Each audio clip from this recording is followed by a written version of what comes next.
I want to talk about a very important topic. It's nogea to everybody, and we bump into it all the time, and it creates a tremendous amount of confusion. A tremendous amount of confusion.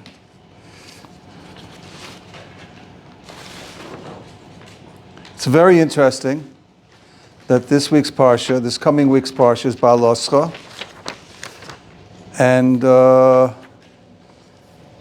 it brings us back to Parshas Truma, just a few psukim, and then it continues it's some other topics in the Parsha, and it starts off with the Maisa of the Menorah. V'yidaber Hashem al Moshe le'emor, daber al Aaron v'yamarta ela ba'aloscha es haneres. When you light the candles of the menorah, your shivas haneros, you have seven lights, 7 candles. And Aaron did that, El Panei menorah, he lit the candles, kasher tziva Hashem es Moshe. And then it goes out of its way, the pasuk, v'zeh ma'isa ha-menorah. This was what the menorah looked like. It's got to tell us, all of a sudden now it tells us what the menorah looked like. Miksha Zohov ad Yerecha. The whole thing was one solid piece of gold. What does it mean, Miksha? Miksha means one solid piece. So first of all, what does it mean, Zeh Maisa HaMenorah? So Rashi points out, what is Zeh? This is the Maisa Menorah. It could have left out the word Zeh. So he says that Kodesh Baruch Hu pointed with his finger, this is what the menorah looks like. Why? Sheniskasha bo. Moshe Rabbeinu didn't understand what it was supposed to look like. And therefore he said Zeh. He made a menorah out of fire. We'll see in a second the Rashi. And he said Zeh. This is the menorah I want you to build, to form. Miksha. What is miksha? It's an oshes of kikar zahav hoyasa. It's a solid brick of gold. I mean, it wasn't just a little tiny brick. It was a giant brick of gold. It was a giant mass of gold. And what are you supposed to do? Now, what do we normally do? What does a normal craftsman do? The goldsmiths and the silversmiths, when you buy from Hatzorfim, you buy beautiful, the real expensive menorahs. So they make the arms, and then they'll bang out the designs on the arms, or maybe they'll weld the designs on, and then they weld or solder the arms onto the base. They have the central stem, and then you have to place the central stem into the legs to the base, whether it's a solid base or whether it's leg base. So it's a bunch of soldering, a bunch of welding, different pieces which are welded together. That's the way all over the world, all craftsmen make silver and gold artifacts by welding and soldering, and the best solderers, you can't even detect where it was soldered. It's so good. Kodesh Baruch Hu said, no, I don't want that. I want a solid piece.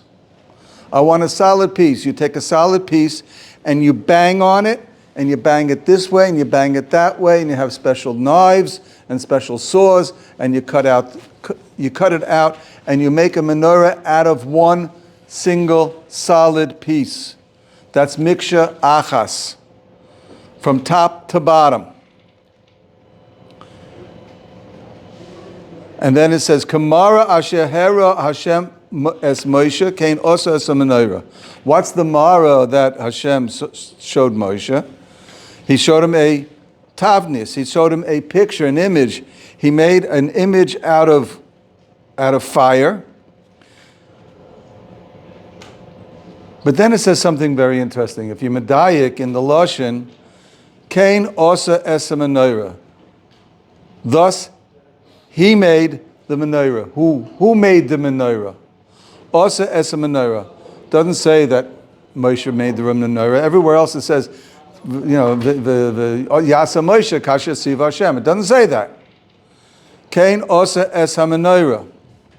So Rashi says, Medrash Agoda, Moshe Rabbeinu didn't understand. After all that, Moshe Rabbeinu didn't understand.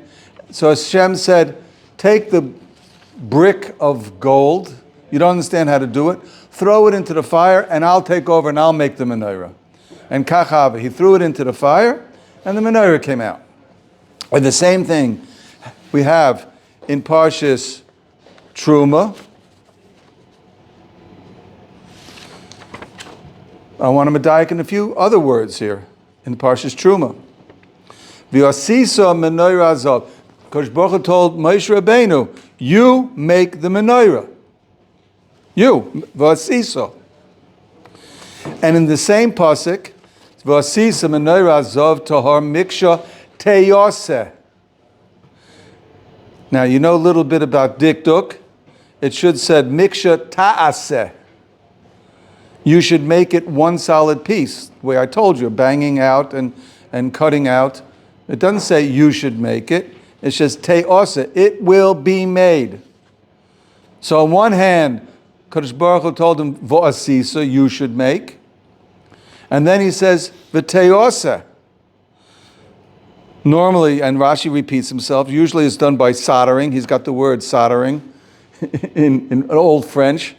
Shoulders, soldering. He's got all the word soldering in Old French. And then, v'te'oseh hamenorah me'eleho. Moshe was miskasha. He couldn't figure it out. So Kodesh Baruch Hu said, so throw the kikar into the fire and it'll come out by itself. And that's what happened. Te'oseh hamenorah.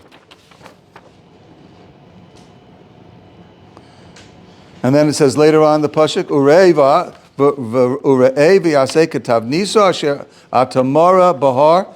Make it the way in the form that I showed you on the mountain. He made a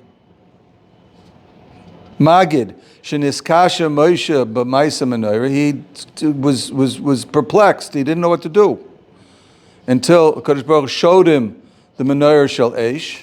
This is amazing. It's Moshe Rabbeinu, the smartest person who ever lived. He had 49 levels of Bina. 49 levels of Bina, which is one level beneath the 50th level of Bina. Smarter than Shlomo Melech. And he couldn't figure out how to make the menorah. And the Kodesh Baruch Hu showed it to him. And Moshe Rabbeinu still couldn't figure it out how to make the menorah. So we have to say, it didn't mean he didn't know how to make the menorah with a chisel and with a saw. That, any good craftsman would know how to do that. Right? Learn how to melt down the gold in the right way, get it soft, and pound on it this way and pound on it that way, and cut here and cut there. And of course a person could make the menorah. Menorah obviously was a very central part of the Mishkan, and it had a lot of kavanas to it. They didn't just make, like they have in the old city, they have the tavnit, the dugma of all the kalim of the Beis HaMikdash, and they got some, silversmiths and goldsmiths to make the replicas of all our artifacts that were supposed to be in the Beis HaMikdash. It had special kavanas. That's why they had Betzalel he said Betzalel was a very special person. Betzalel, it says Betzel Kael, his name was Betzel Kael. He understood all the kavanas. So Koshekain Moshe Rabbeinu understood all of the kavanas that had to go into the menorah. And obviously there were many, many kavanas. I'll just give you, I thought of one kavana. What were the 7 arms? There were 3 on this side, 3 on this side, and 1 in the middle, and the 7 neiros. What are these 7 neiros? They represent something. One of the things that they represent are the Sheva Chochmos. And even the Goyim, the original Goyim, not today's Goyim, but the Goyim understand there are 7 wisdoms. There were seven areas of expertise in thought, in wisdom. They have the Chochmah of Hegion, philosophy. The Chochmah of Mispar, mathematics. The Chochmah of Midos, geometry. The Chochmah of Teva, physics and chemistry. The Chochmah of Tchuna, astronomy. Chochmas HaNigun, music. And Chochmas Elokus, theology, understanding the Ribbono Shel Olam. Rabbi, what about NASCAR?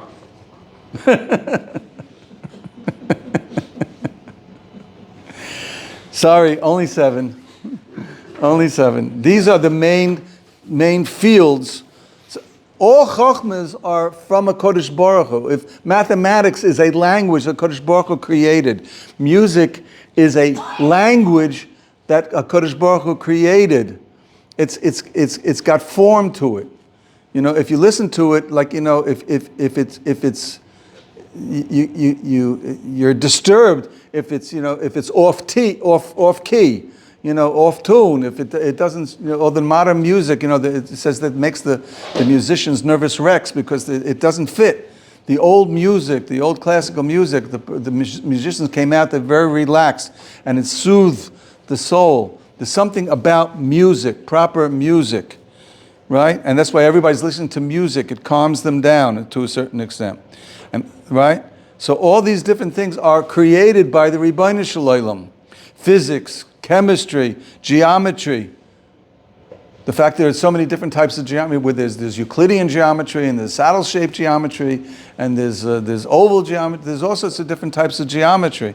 All these things are from the Ribbono Shel Olam. So there are 7 chochmas, and how to put into the menorah, which order to put into the menorah. I assume that the center one was knowledge of a Kodesh Baruch Hu. That was the center nair. But which on the other 3? Now, what goes where? So I don't know. Moshe Rabbeinu didn't understand how to put it together. I'm sure there were other things that went into the menorah, because the menorah had all this tremendous chokhmah to it. And he didn't understand. So on one hand it says, V'yasisa, you should make the menorah. And on the other hand, then the pasuk says, V'teyosa ha-menorah. The menorah will be made automatically by itself. Kodesh Baruch Hu is going to make the menorah. So which is it? Is it that the Moshe Rabbeinu did it, or that Kodesh Baruch Hu did it? And this is a very important yesod. Why? And the question is, why did the Kodesh Baruch Hu do this? Kodesh Baruch Hu understood. He was the Rebbe par excellence, the educator par excellence. He didn't understand his Talmud, Moshe Rabbeinu. He didn't understand what Moshe Rabbeinu was able to understand, what he wasn't able to understand. Of course he knew. He tells Moshe Rabbeinu to make the menorah, and he knew that Moshe Rabbeinu would not understand. And he showed Moshe Rabbeinu what the form of the menorah was, and he knew that Moshe Rabbeinu would not understand. And then finally he had to tell Moshe Rabbeinu, Daiganish, don't worry. I'm going to consider it as if you made the menorah, just throw it into the fire. So he did his maisa. That was his maisa, throw it into the fire. And it'll come out by itself. And I'll take over. Why did the Kodesh Baruch Hu do this? This is very strange.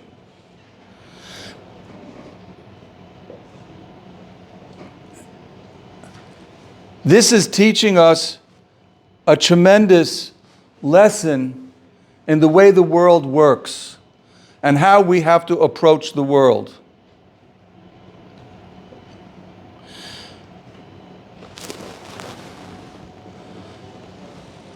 The Chavos HaLevavos, and also the Rabbeinu Bechaya we'll get to, I hope we'll get to Rabbeinu Bechaya.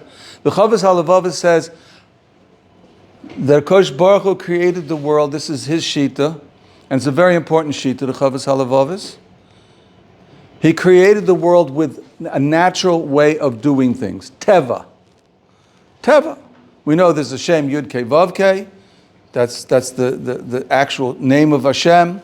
That's the Kodesh Baruch Hu is the source of everything, right? Mechadish B'tuva B'chol Yom Tomid Ma'aser Bereshis. He's always constantly renewing Ma'aser Bereshis. And then we have the Shem Elokim. And Ho Elokim is Teva. right, 86. Ho Elokim is the same gematria as Teva. Why did the Kodesh Baruch Hu create Teva? He wants us to work in Teva. He put us into this world to work in nature. You're not supposed to work outside of nature. You're not obligated now that we're not in Gan Eden. Maybe in Gan Eden we were above nature. We controlled nature. There is a concept of 7 is nature. That's why all the week is 7. And Hanukkah is 8 because it represents above nature. Right? So there is a concept of Lamala Min Teva. But we work to get to the Lamala Min Teva. A Yid has to work within nature. Do things naturally. Do things in the ways of the world. And that's why he says, B'zeyas apecha toichal lechem.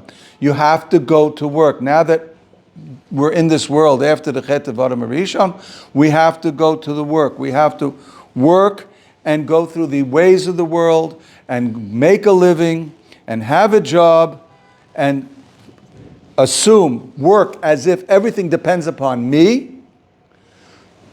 And this is where it gets hard.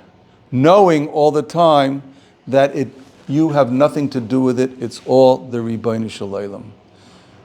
I always say that a Yid has to be schizophrenic to a certain extent. On one hand, you have to be a person who's totally involved in Olam Hazeh and doing whatever is necessary, your ishtadlus, whatever field you're in. On the other hand, you have to realize your ishtadlus is absolutely worthless. It doesn't do a thing.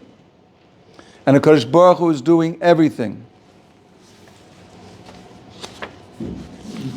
There's a stira in 2 Gemaras. There's a stira in 2 Gemaras. The Gemara in Beitza, on Daf Tezayin, Amar Aleph. It's a famous Gemara. Kol mizay noisav shel adam ketzuvim lo me Rosh Hashanah ad Rosh Hashanah, whether it's Yom Kippur. One gears is from Rosh Hashanah to Yom Kippur. That means during the 10 days between Rosh Hashanah and Yom Kippur, it's now the court case, and then they decide what is your parnasa for this year. Or you can learn, like Rashi, from Rosh Hashanah to Rosh Hashanah, your income is set on Rosh Hashanah till the next Rosh Hashanah. You're not going to make, doesn't matter how much ishtadlus you put in, whatever is set on Rosh Hashanah, that's how much you're going to make. Kol masha osed, Rashi, kol masha osed lehishtaker, whatever you're going to make this year, in the Shana, you're going to Nizoin, Misham, the year that you're going to make a parnasa in. Kotzav lo, kach v'kach yishtaka b'shana zu.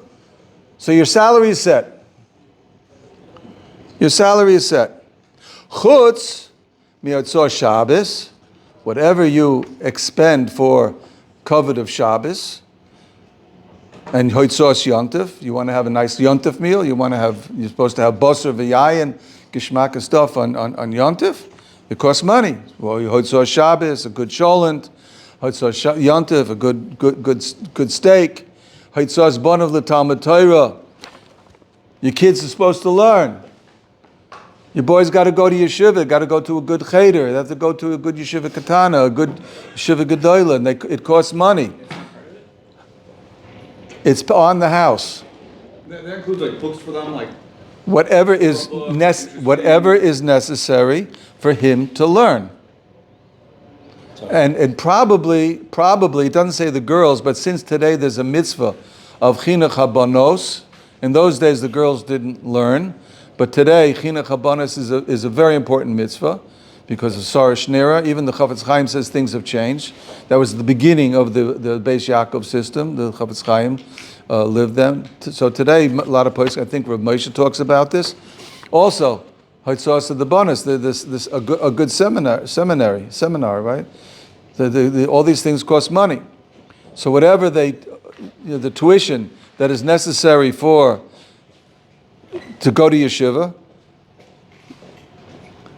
Over here, it's a little bit easier because the tuition is not quite so advanced as it is in America. In America, it's for each kid is $11,000, if not think that's cheap, 50. Rebbe. I think That's cheap. I heard that years ago. It's probably up to 25, whatever. So imagine if you got 8 kids, if you have 8 kids and they all gotta, right? 8 kids and they all gotta go to yeshiva. So you're paying what, $150,000. That's before you even get started with the grocery bill. You know, it's very, very difficult. So then you go into the, I heard a Rav speaking about this topic. So it says you go into the committee, the tuition committee. You're trying to get a little subsidy, a little reduction, and they have on the wall they have in big bold letters this Gemara. Kol mezaynoisa shaladim ketsuvim lo mirosh Hashanah Yom Kippurim chutz mitalmud Torah. Right? So they say, look, Kadosh Baruch Hu, it's on the Kadosh Baruch Hu's bill. What do you? Okay. Yeah. I can say, That's my Ishtadlis trying to bargain with Father you. holds up the sign that says Lo Sigzol.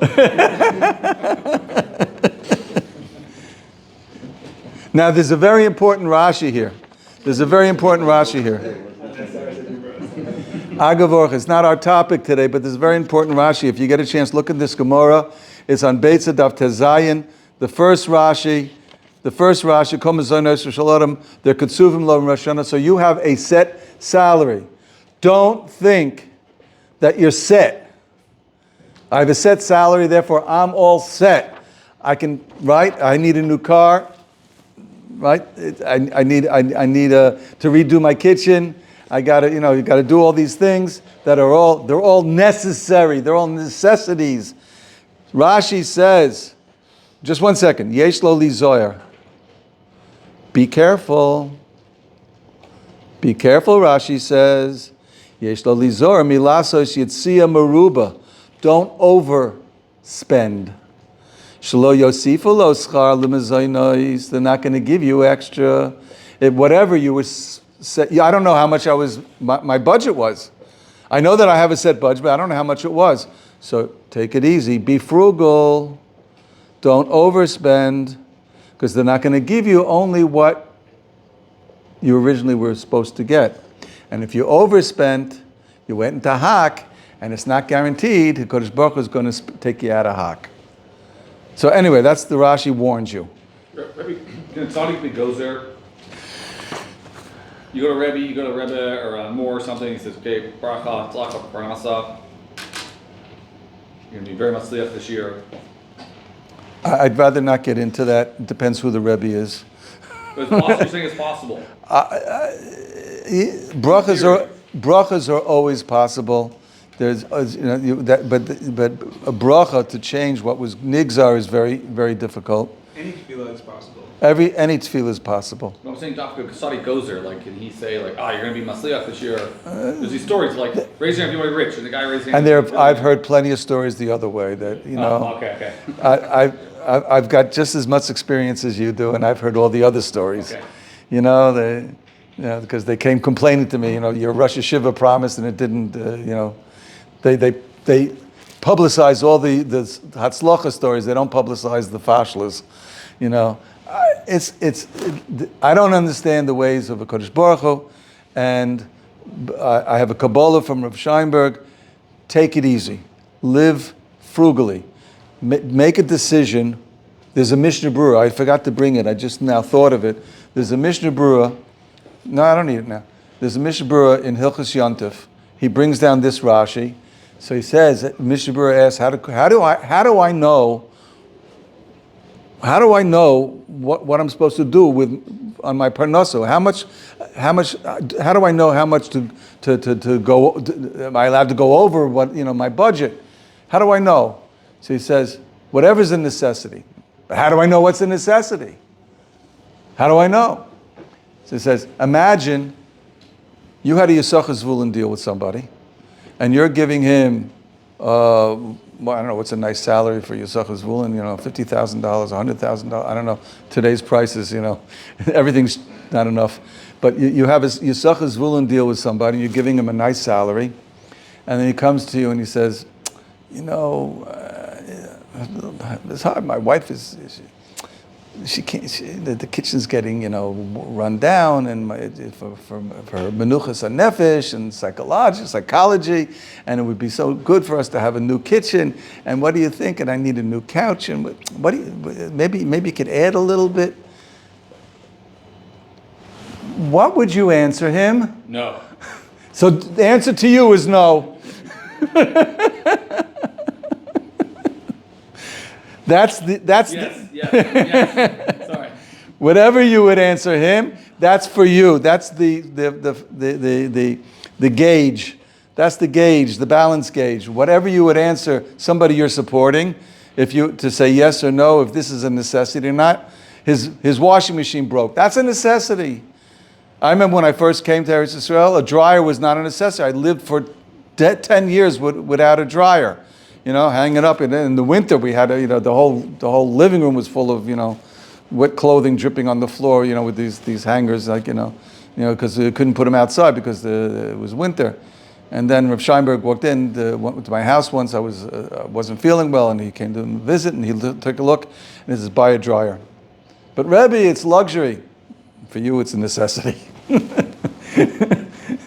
That was when we bought a dryer. We switched over. Remember how many years ago? How many years ago we lived without air conditioning? Without air conditioning? Go tell somebody to live without air conditioning today. Right? When it's 85 degrees outside, when it's 31 degrees, 35 degrees outside, live without air conditioning. Rav Chaim Kanievsky, he lived without air conditioning. They wanted to buy him air conditioning. He said no. Finally, they forced him. He was older, and they bought him an air conditioner. And he says, "Chaval, I didn't buy it earlier." How much Torah I could have it bothered me, the heat. Bnei Brak, Bnei Brak in the summer is like a sauna. So an air conditioner. Baruch Hashem, now I can learn. Anyway, so all your mezainis are set from Rosh Hashanah to Rosh Hashanah. So I got a budget this year. So I'm all set. So why work? Huh? Why work? What do I have to work for? It's all set. My mezainis are set because Baruch is going to give it to me. I accept whatever he's going to give me. Whatever is going to come into the bank, I accept it. I have Amunah in the Kodesh Baruch Hu. I have Bitachon. I'll just go and sit, and I'm not going to work because it's all set. I believe this Gemara. Be'amunah shalema. Kol mezay noisa shaladim katsuvin lam Rosh Hashanah ad Yom Kippurim. I believe it. I believe. So why go to work? Why are you working so hard, huh? You're working so hard. Because there's another Gemara. Gemara in Brachas.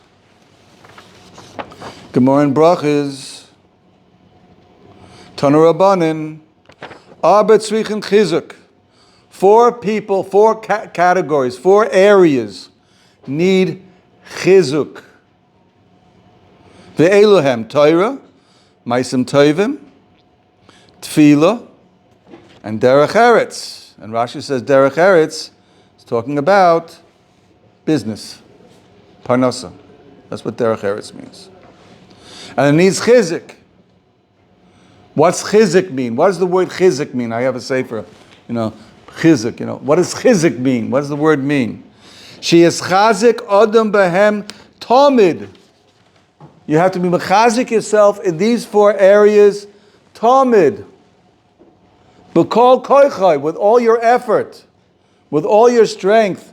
These are the 4. What are the 4 areas? Torah. Well, that we understand. You know how hard it is. It's hard to learn Torah. You got it. I didn't get a chance last time to talk about kaviyas itim l'Torah. You have to have kaviyas itim l'Torah. You have to make sure that it takes chizik. Because if you have a daf yomi shir, it takes chizik to get there every day on time and not to space out, right? It take to learn something, to learn halachas. The Chavetz Chaim, the Mishnah Berurah brings down, if you don't have time for to be a lamdin, be a lamdin. Mishnah Berurah quotes the Shach. Our generation, the Balabatim are only learning 3 or 4 hours a day. Huh? The Balabatim are only learning 3 or 4 hours a day. Huh? Excuse me? 3 or 4 hours a day? That's what the Chafetz Chaim says. Time of the Chafetz Chaim, 3 or 4 hours a day. Halavai, half an hour. I mean, an hour, the Daf Yomi Shir. Yeah, right? And he says, if you don't have time to learn, concentrate on halacha. And I heard this from Moshe Weiss a few weeks ago. He said the same thing. Some people, Daf Yomi, I love Daf Yomi. I think Daf Yomi is a wonderful thing because you got to be there. You got to be like a soldier, and you can't miss. You got to be in the shir, and you feel. First of all, if you go to a shir, not listening to on the tapes or on the I'm talking about going to a shir. There's social pressure. You got to be there. Where were you yesterday? So social pressure is wonderful. You got to be there every day. And it's a regimen, and you cover ground. And one day, so you spaced out. One day, you did get it, you didn't get it, but you got every day, and you accomplish. And then you feel you finish brachas, and you finish sukkah, and you finish, and Mayat Katan, and you did all these wonderful, wonderful Gemaras. Okay, Torah needs chizik. B'chol koichai tamid ma'asim tovim mitzvahs. To do Ma'asim Tovim is very important. Ma'asim Tovim is very hard. I don't, for me to do Ma'asim Tovim, to do Chesed, to do acts of Gemilas Chesed to people, it's very, very hard. You have to be chazik yourself. Tefillah, you shouldn't space out. Tefillah is so hard for us. Especially Ma'ariv, after a hard day. Mincha's, in the middle of the day, we got a mincha over here. But Ma'ariv, it's after a hard day, and your head is spinning, and then you go into, and then you start, you take off at Ovis, Baruch Atah Hashem, and by Sim Shalom you come down and land, after you made your, journey around the world. Right? It's very hard to concentrate. Tefillah takes a lot of effort. Chizuk, b'chol koichot tamid. Okay, that I understand. Torah, Ma'asim Tovim, and Tefillah. I understand. Derech Eretz. Huh? Who needs chizik in Derech Eretz and business? People are doing business all the time. People are working very, very hard. They need chizik in business? Why is Rebbe translating Derech Eretz as business? Because he said, what a parnasa, whatever the parnasa is, business. Why are you saying, like Mitzrayim, it means like Perush Derech Eretz is like, family relations. Like, why can't you say it? Because Rashi says, you have a kasha on Rashi. Rashi is, no, Derech Eretz has many meanings depending upon the context. That is true. You are right. Derech Eretz Kod Military talking about Midas Toivos. Derech Eretz. Over here, in this Gemara, I'm following Rashi, and he says, Im Uman, if he's a craftsman, he's got L'um Nasoi. He's got a, you go to somebody to make something for you, and he's sloppy. Right? The guy's sloppy. He's an Uman. He knows how to make kitchens, and he's sloppy. He doesn't know how to put in, the tiles, straight, right? Right? He's a painter, and you find streaks on the wall. You're an uman. Do it right.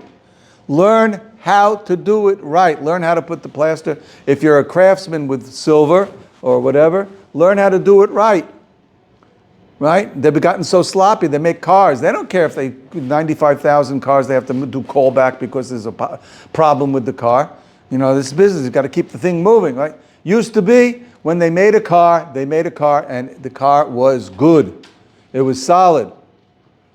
I remember when my mother, she had a 77 Chevy Impala, right?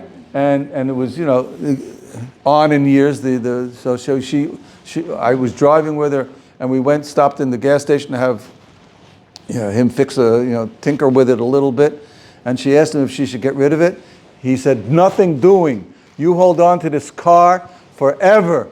This is a tank, a 1977 Impala. Today, a car lasts 2 years and then you can junk it. And some cars, not even 2 years. Maybe 1 year they already start, and lum nasai. He's to put your head into doing the umnis properly. If he's a soicher, l'schayrasa, do business. Do business. Learn how to do the business. Im ish milchama lemilchamto, a soldier. It takes effort to put your head into how to be a good soldier. If you're already a soldier, be a good soldier. Be the best. Whatever you're in, be the best. And it takes effort. Chizik.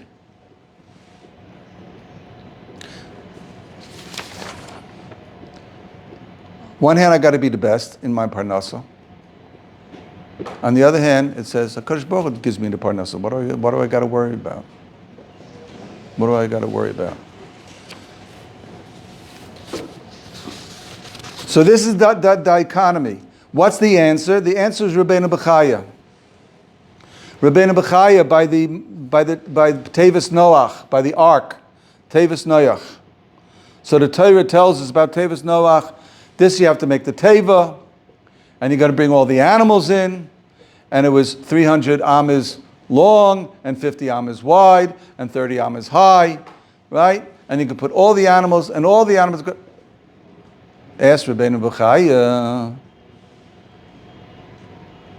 Can't fit all the animals in that little tiny place.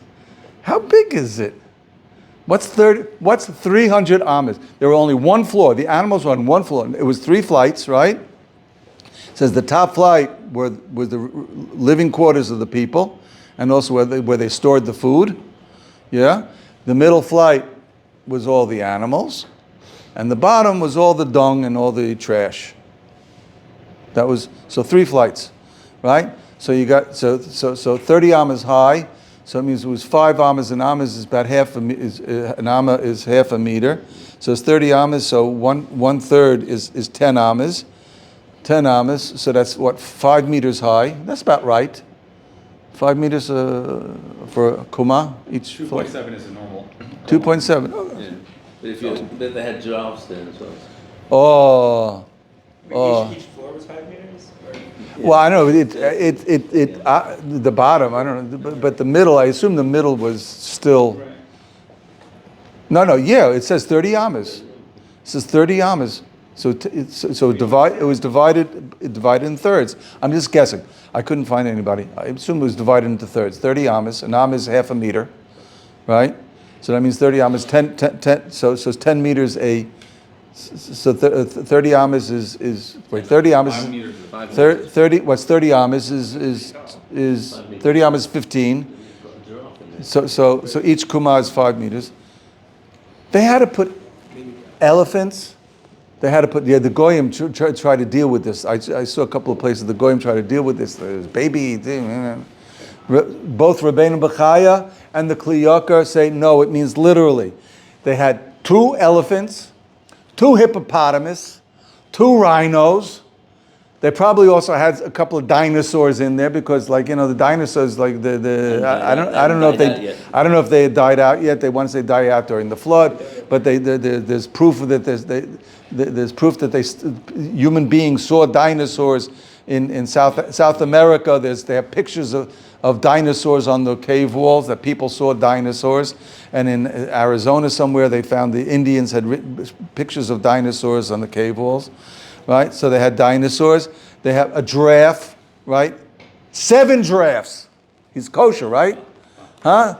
Giraffe is kosher? So 7 giraffes, 7 bulls, 7 cows, 7 water buffalo, 7 bison, right? Right? Yeah. And what about elk and moose? Moose is a big animal, right? And an elk is a giant animal. These are big giant animals, right? And 7 of them, not 2. There are thousands of animals. Now, the biblical zoo, the Tanachi, the Gan HaChayot Tanachi, the biblical zoo here in Yerushalayim. So I looked it up. They have 2,200 animals. Wow. Let's try the Bronx Zoo. One of the biggest zoos in the world is the Bronx Zoo. How many animals does the Bronx Zoo have? How many species? An old version of what I saw 11,000, maybe it's 15,000, 11,000, 15,000 animals. And it's giant. It's spread out. It's giant. How can you fit so many animals So many animals, and these giant animals in such a... So he asked the question. So he says it was a miracle. It was a miracle. Lefia teva, it's not possible. So you have to say, HaKadosh Baruch Hu made a ness. He made a miracle that a little tiny place, like we find by the base of Mikdash, there was a little tiny place, and yet it held millions of people. Now it was a miracle, right? Miracles upon miracles. This little tiny place was above nature, and it was able to hold all these animals. So then he asked a question, if that's the case, why did HaKadosh Baruch Hu tell Noach to build an ark? Anyway, he's going to have to, it's not going to work. HaKadosh Baruch Hu told Noach, build an ark, and it's not going to work. So why bother telling him? Why bother telling him? To teach us this lesson. This is the lesson that HaKadosh Baruch Hu want to teach us. You do what you can. That's all you have to do. I don't have to do more than I can. You do as much as you can. And then you have Bitachon and Emunah that HaKadosh Baruch Hu is going to finish it up and take care of it, and he's going to do the rest. As long as you're doing what you're supposed to do, that's all you have to do. That's all HaKadosh Baruch Hu wants from you. So that in there too, that he's, you know how to build it, that people would ask him what he... Also, that he brings that down also. Why bother building it at all? HaKadosh Baruch Hu couldn't make a volcano, a mountain, rise up above the water and put all the animals on that mountain. He wanted Noach to build this, it was single-handed. He built it. It took him 120 years to build. Took him 120 years to build, and people, asking him, "What are you doing?" Well, there's going to be a flood. I'm building. Right? Maybe they would do tshuva, and they didn't do tshuva. They just laughed at him until he had the last. I don't know, not the last laugh. It was a terrible tragedy. All his friends and the whole communities were wiped out. I mean, he got depressed when he came out of the teva. That the whole civilization was destroyed. There was nobody there. He had friends and family, and he knew everybody. He knew thousands of people, and they're all gone. So it was a terrible tragedy for him. Anyway, but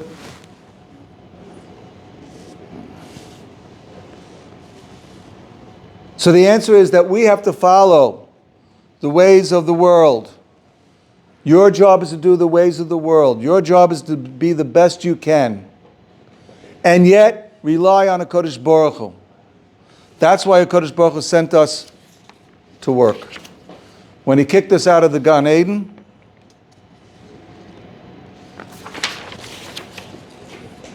says Yeshua went into Eretz Yisrael.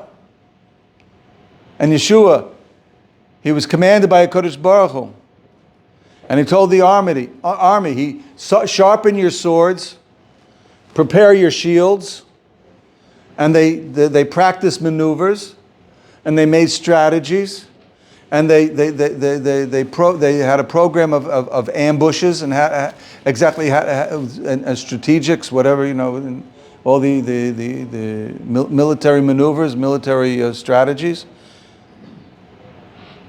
And yet, when they went to battle, not one soldier died. It was all a miracle. So if it was such a miracle, and they knew they were going to have a miracle, why bother going to battle? Only one time, it says one person died at the Milchemes Ai, and then they had Ochen, because of the mice with Ochen, and he stole the Cherem. Anyway, but otherwise nobody died. The whole thing was a miracle. So why bother sharpening the swords? Because that's what HaKadosh Baruch Hu wants. He wants us to do the best we can within nature. Within nature. But realize the whole time that it's all the Ribono Shel Olam. Okay, so the gentleman on my left was asking me what this is. This is a book called Cheshbon HaNefesh. Huh? Or Mendel says not. Yes.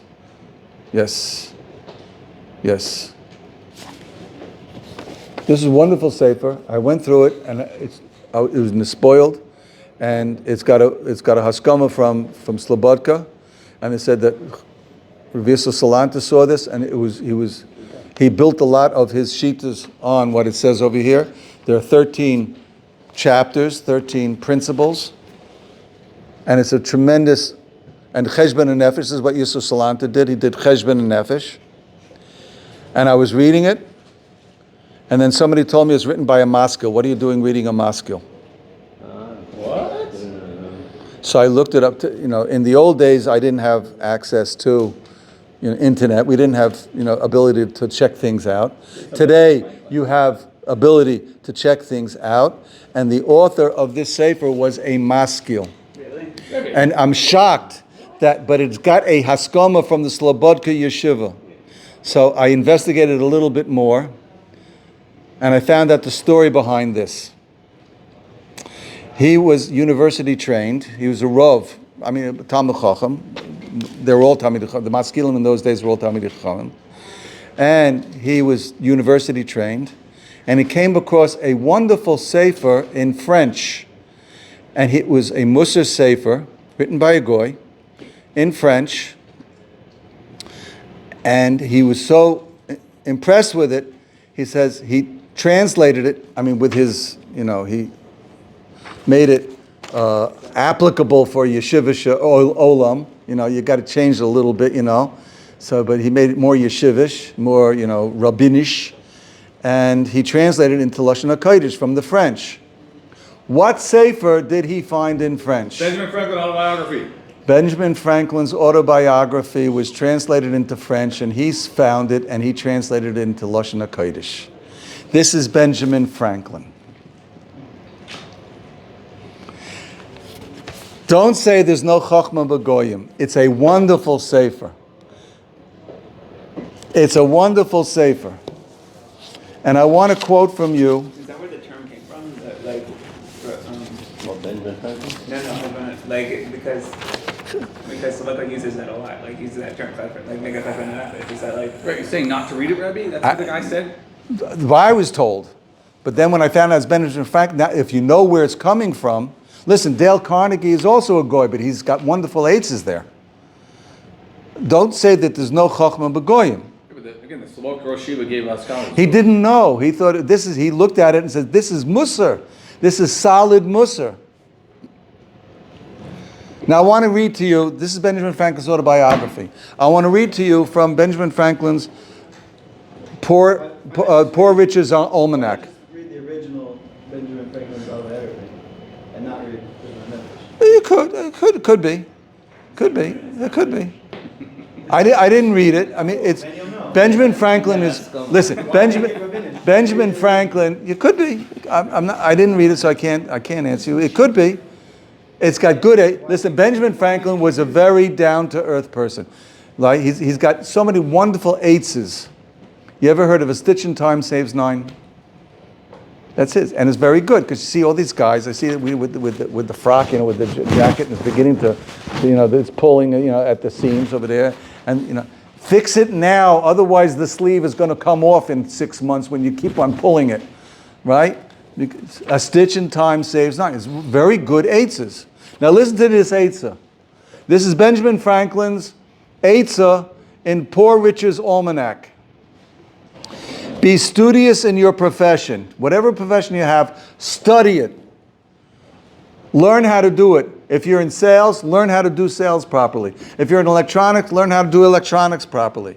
If you're, whatever business you're in, right? If you're in computers, learn how to use the computers properly. If you're in graphics, be the best graphics you can be.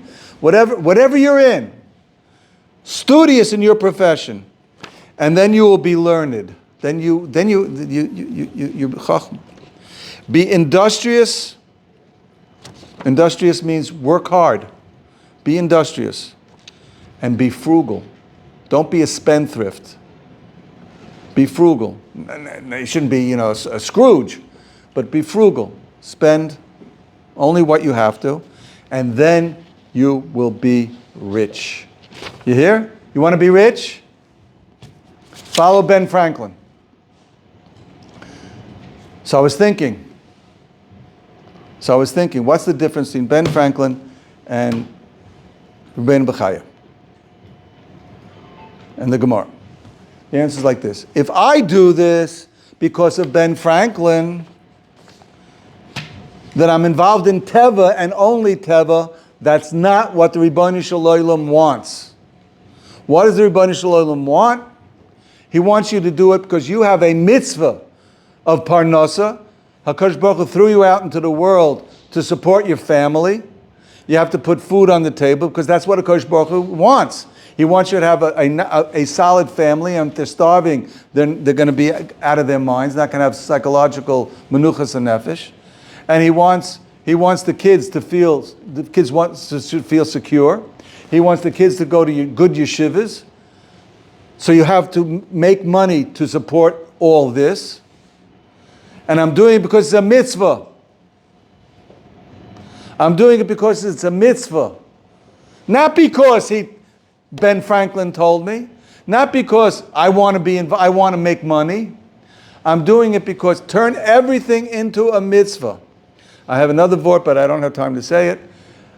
We say every day after, Rav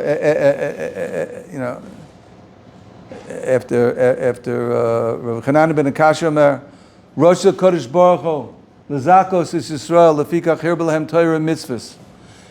Shneimar Hashem chafetz l'man sikol yagdol Torah v'yadir. So Shlomo Zalman says, what were so many mitzvahs that he gave us? Every aspect of our day, every aspect of our lives is a mitzvah. So when you go to work, you're performing a mitzvah. Ratzah Kodesh Baruch Hu l'zachus Yisrael, lefikach her b'lehem Torah mitzvahs. So Kodesh Baruch Hu was marba to us that we have so many mitzvahs. Every minute that I'm making a solid, honest parnasa, I'm mekayim a mitzvah. Ratzah Kodesh Baruch Hu l'zachus Yisrael, lefikach her b'lehem Torah mitzvahs. Hashem chafetz l'man sikol yagdol Torah v'yadir. And that way, B'ez Hashem, we'll have Siyata D'Shmaya, and we'll do the Ratzon of the Ribono Shel Olam. Go, Carter. Go. Yeah, you just turn it off.